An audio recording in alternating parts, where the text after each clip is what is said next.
Halo semuanya, teman-teman. Jumpa lagi nih dengan podcast kita bersama IWPI ya, Ikatan Wajib Pajak Indonesia. Bersama siapa lagi kalau bukan Sang Ketua Umum IWPI ya, Bapak Rinto Setiawan. Halo Pak Rinto, Ya, apa kabar Pak? semangat, semangat Mas Aman.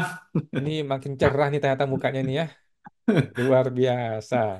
Oke Pak, thank you Pak Rinto sudah hadir bersama podcast kita ya. Topiknya hari ini lumayan nih. Jadi saya mau sharing dulu ke teman-teman semua ya. Kemarin rencananya kita itu mau sesi curhat ya, sesi curhat dengan seorang ibu-ibu. Ini saya share aja ya. Tapi ternyata ibu-ibu nggak hadir gitu loh. Jadi Gitu. gue share aja.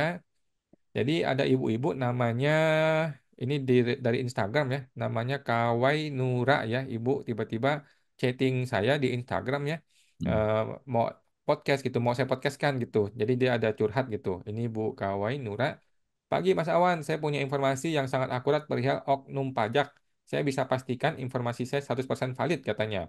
Hanya Hmm. saja saya tidak bisa lapor ke DJP karena saya nggak ada NPWP katanya. Berarti ini anak kecil ini. Anak kecil. atau atau gimana gitu ya. Apakah bisa bantu? Karena oknum ini tidak terlalu powerful kok. Oknum biasa, tapi sudah banyak sekali menggelapkan dana perusahaan yang harus dia bayarkan ke pajak. Dia calo pajak, Mas. Oke, oke. Terus saya tanya, siap Bu, apakah mau dipodcastkan? Siapkan bukti-buktinya dong, saya tanya. Hmm. Terus dia bilang, buktinya banyak banget Mas. Aku udah lapor ke Wise katanya. Oke, lapor ke Wise. Jadi ini ada Ya, laporan ke Wise, ini ada laporan PT-nya ya. Kita nggak usah sebutin nama PT-nya. Tapi ya. ini ada laporan pengaduan satu, pengaduan sudah draft, sudah submitted, sudah dilimpahkan ya. Seperti biasa ya. Wise Kemenkeu dilimpahkan bahasa standar dari Wise Kemenkeu ya. Dilimpahkan kemana kita nggak tahu juga. Hmm. Nah, status seperti itu. Terus saya bilang, mantap Bu, kalau mau bisa kita podcastkan dan viralkan ya. Jika merasa perlu, narasumber bisa diblurkan mukanya dan tidak perlu sebut nama oknumnya jika merasa privasi. Nah, gue bilang gitu. Oke, oke. Terus dia bilang, orang ini bisa dapat sekitar 300 sampai 500 juta per 3 bulan mereka dapatnya. Oh, banyak Gila. sekali, Mas. Ini mafia pajak ini kalau dapat, kalau memang betul ya. Dan sudah beberapa perusahaan yang bayar melalui dia, tapi dananya tidak disalurkan ke kantor pajak alias masuk ke kantong mereka. Hmm. Jadi ini seperti calo untuk orang-orang bayar pajak. Apakah dia sebuah platform? Kita nggak ngerti juga nih ya. Ya, ya. Kalau statusnya seperti ini, biasanya diprosesnya dan ditindaklanjutin gimana sih Mas? Katanya. Hmm. Dilanjutin nggak sih Mas? Terus saya bilang, yang pertama saya tanya dulu, ini oknum konsultan pajak atau petugas pajak Bu? Karena ini nggak agak blur nih. Maksudnya dia tuh Ya, ya, seorang ya. warga negara konsultan pajak yang abal-abal atau konsultan pajak atau petugas gitu kan? Tugasnya pegawai pajak, Mas ya. Nah, terus saya tanya lagi, bisa diproses, bisa nggak diproses nih Wise Kemenkeu nih ya. Kadang-kadang nggak jelas tuh ke Wise Kemenkeu. Kemudian dia bilang oknumnya Mas, berarti kemungkinan maksud dia itu orang ya, bukan bukan petugas pajak nih ya. Hmm. Jadi dia itu sistemnya begini, dia buat akta palsu ya, PT palsu buat menampung dana-dana dari perusahaan yang mau bayar pajak. Si Hmm. perusahaan ini nggak mau bayar pajak langsung ke pajak karena nominal yang terlalu gede. Iya, Ini iya. bingung nih, emang ada Jadi, perusahaan seperti itu? Justru berarti yang aja bisa. perusahaannya juga ini juga, Mas ya. Perusahaannya juga dicurigai juga, oknum perusahaan juga ini. Iya, justru kalau perusahaan mau bayar pajak gede, harusnya langsung bayar ke pajak, jangan mau titip orang dong harusnya. Tapi kita nggak tahu detailnya ya. Nah, ditampunglah itu dana perusahaan yang mau bayar pajak murah. Tiap kali udah nelen duit perusahaan yang harusnya dia bayarkan ke pajak itu, si oknum alias calo ini langsung ganti akte atau nama perusahaan lagi tuh. Jadi orang sudah nitip di perusahaan dia, dia nggak bayarin pajaknya, tiba-tiba dia close PT-nya. Oke. Asli itu gede banget dapat duitnya, tapi saya nggak tahu cara laporinnya, hanya direkomendin ke Wise aja, oke? Saya sudah punya kok data-data atau akta si oknum ini karena masih dalam keluarga saya. Oke, jadi mohon maaf nih Bu Rika, ini Bu Rika katanya ya, bukan Hmm. ini bukan masalah keluarga, tapi mudah-mudahan ini betul-betul masalah masalah pajak seperti biasa ya. Ya. Saya cuma diam aja ya karena saya nggak bisa berbuat apa-apa. Tapi saya ke sini lihat perusahaan-perusahaan yang bayar ke saudara saya ini, saya kasihan uangnya ditelan habis-habisan. Nggak usah ditutupin nama oknumnya. Saya berani kok mengungkapkan semuanya. Saya standby, kata Ibu ya. Oke Bu, bisa kapan untuk podcast? Jumat jam 10 ya. Langsung saya tawarkan Jumat jam 10 gabung sama IWPI ya. Karena kan kita tiap Jumat jam 10. Melalui Zoom ya katanya. Baik Mas, saya siap. Disuruh datang juga nggak apa-apa. Kontenmu itu bermanfaat loh. Benar-benar bermanfaat. Oke. Ibu posisi di mana?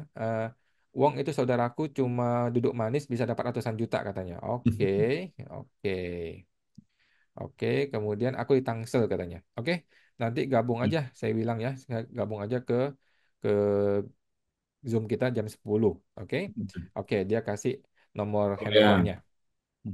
Nah, udah seperti itu Pak. Dan tiba-tiba saya chatting hari ini orang yang menghilang. Orang menghilang. Saya nggak tahu nih kenapa begini, tapi coba deh, Ibu namanya Ibu Rika tadi dia mengakunya. Mudah-mudahan Ibu bisa hubungin saya atau mungkin lagi di jalan atau gimana ya. Tetapi kita sudah sampaikan Bu ya, kita sudah sampaikan kepada publik ada kasus seperti ini dan kita berharap teman-teman wajib pajak jangan bodoh ya, jangan nitipin uang pajak kepada orang lain yang tidak terverifikasi, yang lu nggak kenal untuk bayar pajak. Apalagi angkanya besar gitu. Kalau angka besar, udah deh, bikinin e-billing aja, kita tinggal bayar kan gampang. Tapi kalau saya lihat tadi chattingnya bukan seperti itu Mas Awan. Maksudnya tuh kalau bayar ke pajak langsung besar, maksudnya biar lebih murah ke perusahaan ini tadi Mas Awan. Nah, jangan-jangan ada diskon gitu ya. Iya. Jangan-jangan dia mengaku gue bisa diskon nih kalau bayar sama gue gitu ya. Iya, tapi ternyata malah nggak dibayarkan gitu. Malah ditipu ya. Iya. Jadi buat teman-teman wajib pajak ya, there is no freelance di dunia ini ya. Jangan percaya dengan janji-janji manis ya. Oke, thank you Pak Siap. Rinto. Kita lanjut nih. Ya. Bagaimana IWPI mencermati rencana nih, rencana bos kita, bos besar Pak Prabowo untuk membuat BPN, Badan Penerimaan Negara, di mana badan ini akan menjadi wadah baru untuk DJP dan Bea Cukai. Jadi DJP dan Bea Cukai yang selama ini ada di kandang Kemenkeu, sekarang mau Betul, betul dipindah Mas. ke kandang yang baru, namanya BPN. Ini kan cuma BPN. pindah kandang, gitu. Jadi bagaimana IWPI menanggapi ini, Pak? Ya, terima kasih Mas Awan. Kalau saya dari WPI sebenarnya ada dua hal yang penting yang saya tanggapi Mas Awan. Yang pertama, kalau sementara ini Mas, kalau memang niatnya memang benar-benar tulus dan ikhlas, pemindahan ini sudah sangat ini Mas, sudah sangat baik sesuai dengan teori yang saya pelajari Mas. Karena harus ada pembedaan antara bendahara dan kasir atau akunting dengan kasir Mas Awan. Jadi ini kan diibaratkan kan Bea Cukai dan pajak ini, Dirjen Pajak dan Dirjen Bea Cukai ini adalah sebagai kasirnya negara, Mas, untuk penerimaan negara, itu Mas Awan. Lah, pencatatannya itu kan seharusnya kan ada bendahara atau akunting. Lah, ini kan nanti akan dijalankan oleh Kementerian Keuangan sendiri. Entah nanti melalui Dirjen Anggaran, entah dirjen-dirjen yang lain. Kan banyak Mas dirjen yang lain di Kemenkeu, Mas Awan. Dari situ, kalau ini memang apa baik, ini akan ini Mas berjalan baik, akan ya rakyat akan mendapatkan keadilan gitu loh Mas Awan. Kalau berjalan baik itu Mas Awan. Tapi masalahnya Mas Awan, kalau saya sorotin di yang lebih luas Mas Awan, dari IWP juga menyorotin adalah pentingnya pembedaan antara negara dan pemerintah. Pentingnya antara pembedaan lembaga negara dan lembaga pemerintah Mas Awan. Nah, itu nanti nanti kalau ini hanya benar memang secara teori udah benar Mas, tapi kalau ujung-ujungnya negara sama pemerintah tidak bisa dibedakan, ya ini malah lebih lebih ganas Mas. Jadi yang pertama kalau ini memang niatnya benar-benar untuk membantu rakyat, ini bisa jadi positif, Mas Awan. Tapi kalau ini nanti ternyata mastermind-nya sama, wah ini nanti kasirnya malah digenjot target lebih besar, wah. Karena tadi Mas tidak bisa membedakan lembaga negara dan lembaga pemerintah gitu, Mas Awan. Karena kan Kemenkeu kan juga lembaga pemerintah, Mas. Itu loh. Hmm, BPN juga lembaga pemerintah yang diangkat oleh presiden gitu, Mas Awan. Jadi otoritas ini tidak ada yang mengawasi, Mas Awan. Gitu, Mas. Jadi kebijakan ini full ada di tangan presiden, Mas Awan. oke, jadi ya mudah-mudahan tidak sama aja ya, percuma ya ngabisin duit tapi sama aja hasil kan jangan dong ya. Jadi harus Berarti, membedakan teori negara sama pemerintah dulu, Mas, biar memandang ini lebih lebih komprehensif, Mas Awan. hmm, Hmm. berarti nanti kalau yang selama ini peraturan Menteri Keuangan akan berubah dah menjadi peraturan Menteri BPN gitu ya. Anu kalau badan beda Mas, peraturan kepala Mas, kepala badan biasanya kan seperti badan BMKG Mas, Badan Meteorologi dan Klimatologi Geofisika itu Mas, BMKG Mas. Oh, berarti Eh, tetap peraturan Menteri Keuangan, Peraturannya kalau BPN nanti Dirjen Pajak Mas ya, ya kepala BPN Mas. Kepala BPN. Oh, Eh, maksud Kepala saya ini Badan Penerimaan Negara. maksud saya KUP apakah perlu diubah? Kan KUP selama ini kan diatur lebih lanjut dengan Menteri Keuangan. Sekarang kan pindah nih DJP ke BPN. Apakah perlu diganti tuh KUP-nya? Harus diganti Mas Awan. Kalau Hmm, di dalam PMK-nya tadi kan DKOP kan ada frase peraturan Menteri Keuangan. Nah, di hmm. dalam peraturan Menteri Keuangan tadi kan ada frase yang ini dilaksanakan oleh Dirjen Pajak. Lah, ini Dirjen Pajaknya kan ini Mas harus diganti ke badan ini Mas atau PMK-nya langsung ke Badan Penerimaan Negara Mas. Ini secara sistem Oke. hukum juga pusing juga itu Mas. Wah, kacau balau. Berarti semua sistem hukum yang tertulisnya peraturan Menteri Keuangan akan harus diubah menjadi peraturan Kepala BPN. Betul Mas, supaya karena Dirjen Pajak kan di bawah BPN Mas. Lah, ini mah 3 bulan nggak cukup nih ganti-ganti undang-undang ini. Ini gimana konteks, Pak? Nah, makanya kalau kita mempelajari sistem tata negara itu memang kompleks Mas kalau tidak mempelajari hakikatnya Mas. Waduh, jadi ini eh, mudah-mudahan benar-benar dijalankan dengan benar ya. Jadi jadi IWPI berharap apa nih, Pak, sama Pak Prabowo yang akan dilantik 20 Oktober nih? Apa nih IWPI mau apa nih sama Pak Prabowo? Kalau IWPI, kalau harapan kami ini Mas, diperhatikan Indonesia kan adalah negara hukum Mas Awan. Tolong diperhatikan hukumnya ini jangan hanya tumpul ke bawah Mas Awan. Jadi hukum perpajakan terutama Mas. Jadi jadikanlah wajib pajak ini sebagai mitra untuk dari DJP Mas, bukan yang diucapkan dalam debat capres itu wajib pajak kan dijadikan ini Mas. Kayak apa Mas? Hewan yang diburu itu loh Mas. Karena ada narasi berburu di kebun binatang gitu Mas Awan. Hmm, oke. Jadi janganlah WP dijadikan sapi perah gitu ya. Betul Mas Awan, harus ada keadilan Mas Awan. Jadi jangan hanya menggunakan ini Mas, kan sekarang kan Indonesia adalah negara hukum pasal 1 ayat 3 konstitusi kita Mas Awan. Terus untuk pajak kan diatur di pasal 23A Mas Awan, yaitu pajak dan pungutan lainnya bersifat memaksa diatur oleh undang-undang gitu Mas Awan. Tapi tolong masukkan juga ini Mas kekuatannya di pasal 28B Mas.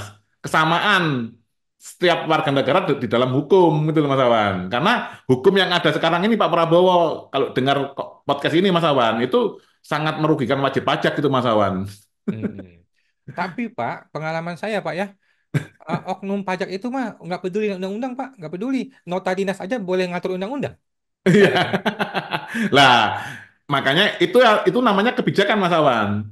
Itu namanya kebijakan itu Mas Awan. Jadi kalau seperti itu berarti presiden yang selama ini berkuasa itu memang membiarkan hal ini terjadi Mas Awan. Tidak ada Hmm. saluran bagi wajib pajak untuk bisa lapor kejadian ini ke presiden. Harapan kami mungkin presiden bisa membentuk Mas. Oke, tidak apa-apa, target pajak ditinggikan atau apapun itulah Mas Awannya. Tapi tolong Hmm. dalam mencari target ini, tolonglah diperhatikan nasib wajib pajak Mas Awan. Hmm. Keadilannya, transparansinya harus diperhatikan. Mungkin nanti harapannya bisa jadi presiden terpilih ini karena pajak adalah 80% sumber APBN Mas Awan, membuat posko Hmm. khusus Mas.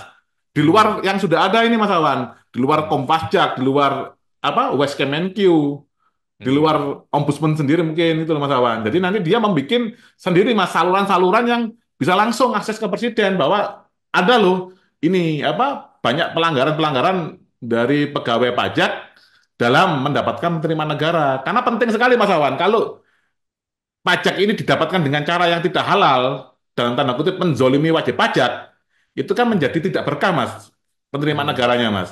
Itu kalau dibuat pembangunan atau pembentukan karakter manusia, jadinya manusia seperti apa nanti kan seperti itu Mas Awan. Iya, iya, iya, iya, iya. Oke, mudah-mudahan Pak Prabowo mendengar podcast kita ya, Pak ya. Oke, terus yang terakhir nih Pak, dengar-dengar IWPI katanya tanggal 28 Oktober Sumpah Pemuda mau bikin Sumpah Pemuda IWPI nih Pak. Apa itu Pak? Ya kita akan ini Mas WP akan membuat konten khusus berkaitan dengan perpajakan kita Mas Awan. Nah itu kan Hari Sumpah Pemuda nanti kita akan membuat sumpah mafia pajak gitu Mas Awan. Nanti di situ ada Wow. detail-detailnya bagaimana cara oknum ini Mas oknum pegawai pajak bermain, oknum pengadilan pajak bermain gitu loh Mas. Oknum Oh. oknum-oknum dari Kementerian Keuangan caranya bermain, membuat aturan undang-undang ini biar menguntungkan mereka. Itu kami ungkapkan di situ semua, Mas Awan. Ini bukannya IWPI mau ngajarin orang jadi oknum, bukan ya?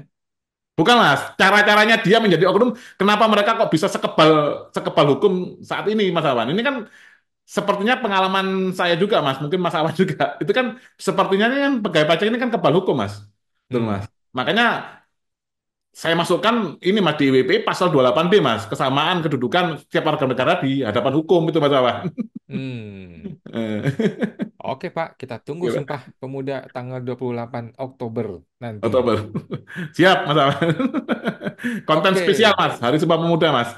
Siap. Tanggal 28 kita tunggu buat IWPI. Ya, Oke, itu ya. ya, Thank you, Pak Rinto. Luar biasa. Semangat terus, Pak. Mantap. ya, ya, Jumpa semangat, lagi, Mas. Pak. Ya, terima kasih, Mas. Makasih, Pak.